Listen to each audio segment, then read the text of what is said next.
Okay, so moving right along, we've posted our first expenses, and we didn't post any expenses for the projects, but I'm going to go over here to, whoop, not that, to the address. So you're going to click the little toolbox, and I'm going to go into clients. You will see that I did accidentally set up a client, but the video didn't upload properly. So I do have one. This is still the same new account. You're going to click New Client, this blue button in the upper right-hand corner. Okay, and I am going to click it so you can see this is what happens when you pull that up. Okay, it does look a little different, but it's the same. It's really essentially the same view as this. I'm going to just walk through. For the sake of explaining, please, for right now, okay, I will not teach to use projects in the beginning, okay? For now, let's go ahead and select client. You can follow whatever naming convention you wish to use. I know that there's a bunch of different ways that I've seen you guys do it, and they all work. I personally am just going to use Jones. Sometimes I might use Jones in the street. That usually will eliminate the need for a project, okay? And there's reasons why I do the things that I do. So like I said, if you talk to somebody else or take a different onboarding, you may have different results or different teachings. Everything that I do is as a result of the processes that I've created and implemented using this, okay? So you do what works for you.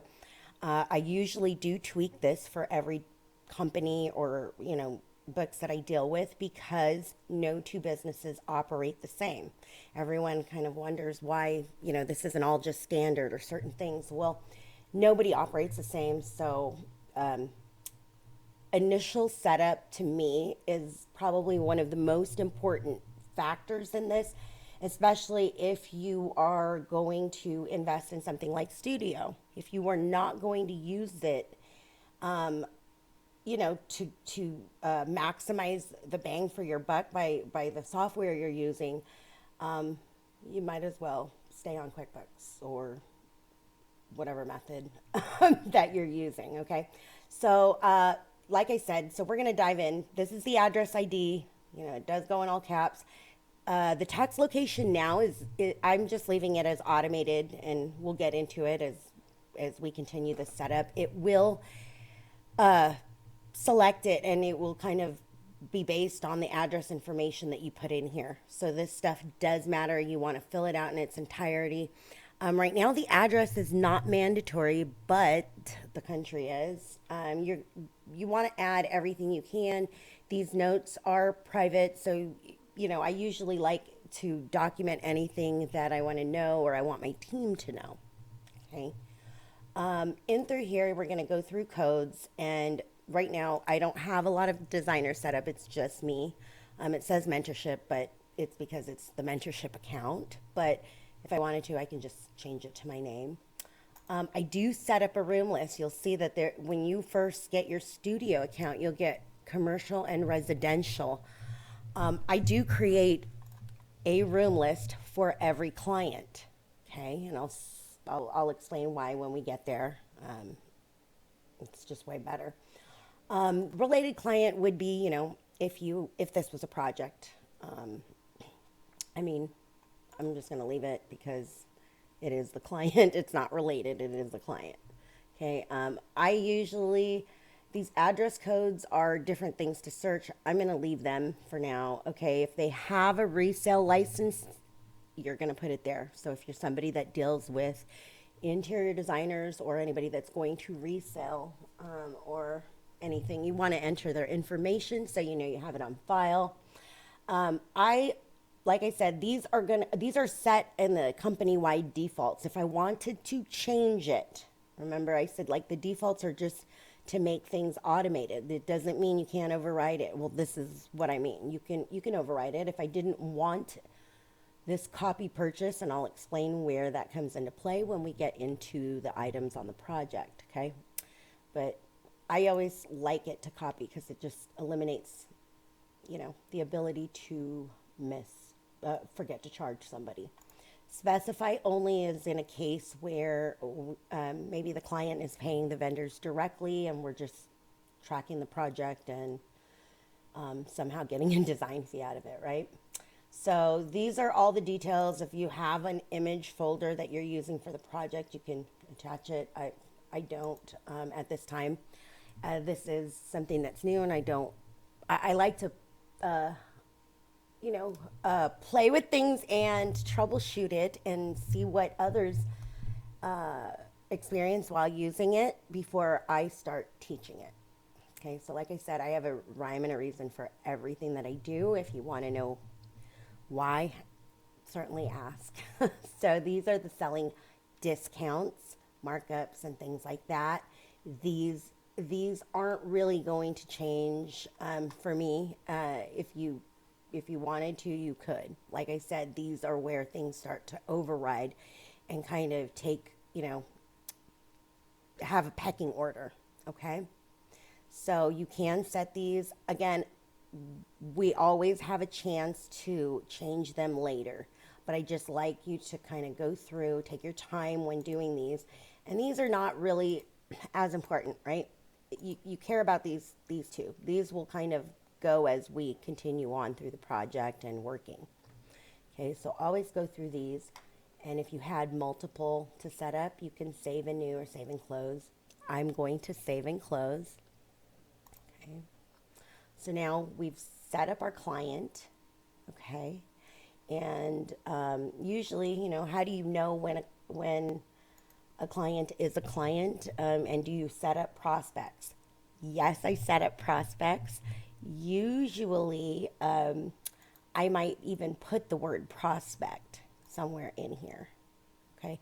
Maybe even the first, like Prospect Jones. So that way it lets everybody that's working and looking at it know that they are not a client. Okay.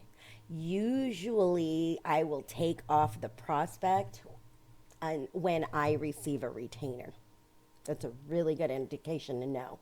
Okay, whenever they have the initial meeting, we get the client engagement letter sign or agreement, and I get a retainer. Okay, so then I kind of change it.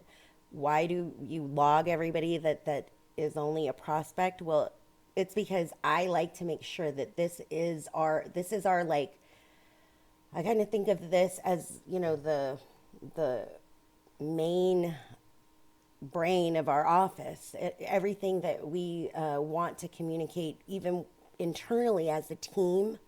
And, in the beginning, you might be a one-person team, but the more information and the way that you kind of do things when you set this all up is going to kind of flow through when you start to build out your team. Okay. I see that happen a lot of times. It's a one man or woman operation, and I've seen them grow exponentially in a matter of days, months. So definitely getting in here. I'm a big proponent to just teaching the interior designers and business owners how to navigate, even at least just get the basics. They don't have to understand everything, but I think it's important because it gives you a very, one, you don't want to not know how to get into your own system. But two, I think it gives you a better appreciation and understanding about, what your support team eventually will be doing for you. Okay. It's just a good base. Okay. And if you are an interior designer, the beginning parts are crucial, and I think just learning your part, and that's kind of what we're going to cover as we build this out. Okay, so we've got our first client. If it was a prospect, I would have taken their name off or taken it off because, like I said, we can send things from the system. If I wanted to send everybody that was a prospect, like something in the system, and I'll talk about that when we get there. It's a way to have an email list if I wanted to export it somewhere else. It's just a good thing. Okay, so now I'm changing it so he's a client. I'm going to save and close. And how do we know that he's a client? Well, I'm going to receive money. So I'm going to go into the $ money in. Money in is where we take money in, usually from clients. So I am going to I'll explain. So you can do a number of things in this section. Okay, money in is where we take money, we receive money. Okay, you're almost always never going to use this, at least not now. Okay, I don't post miscellaneous payments. I don't teach it till later because everybody wants to kind of code things their weird way. So receive, so just assume you can do these things. Receive client payment, receive and apply client payment, and apply. Okay, receiving payment is going to be how you take in a retainer, or if they, if the project is new, or let's say they have a bunch of things going on in their project and you don't know where to apply the money, it doesn't change the fact that we received it. So you're going to still receive it, right? We want to get it in the system that they've paid us. They want to know that you've posted that right away, and anything that's going to affect money coming in, you want to do right away. So I am going to select receive payment. I'm going to select my client. I'm going to just date it for last month. I'm going to say it's a check that's going to be deposited to that, and I'll just check 1, 2, 3, and I'll just do a check for $5,000. And here I always say receive. I leave that. So if it says receive and apply, it will change that wording. But I like to teach it to always show what it says, but you can override some of it. So what I mean by receive client retainer payment, because I always use the word retainer, so that lets me and anybody else that's looking know that that is a retainer. It's not to be touched. It should always be the amount in funds available. Okay, if you have different retainer amounts, I like to know that we don't touch that. Retainers are what they are. They're clients' deposit towards nothing. It's like dealing with an accountant, a lawyer, anybody else. Like it's our only recourse should they walk away, right? If it doesn't work out and they walk away, we may be out a lot of time and money in most cases. So always collect a retainer. That's my 2 cents on that. So receive client retainer payment, and I'll just check 1, 2, 3. Okay. So now this is ready to post. It's going to show up here. Let's go ahead and post it. It's going to ask you to confirm, and you're going to get the confirmation over here. Now you can see that there's funds available. Okay. In an event that, we have a lot of clients, the only amounts that usually are here, well, no, let me take that back. Let me rephrase that. There can be a lot of funds available here just in the flow of a project, and I'll explain and get into that when we get there. But the amount that I always want to see untouched is the retainer. Okay, so that is what we're going to do to set up our client posting our first retainer, or the first payment usually is the retainer. And then I also am going to jump in and look if they've been moving things around here. So I do not see it. Oh, time billing rates. Okay, let's dive in. And in through here, like I said, I started to do this. So this is the default. You should see this right when you open this section, this first one. Okay, standard rates. Okay, when you look at it, you can fill in whatever the standard rates are, and it's not necessarily by activity. It is going by the group. Okay, so if we need to add more groups, that's another area. But like I said, before you go in and start adding arbitrarily, just going in and tweaking things, look at what's there first. And, if we need to override something or use something a certain way, I would start there before adding. And if you run into any issues, you can reach out because we are here to help. Okay. So in this case, I might, do something like putting in, time rates. Let's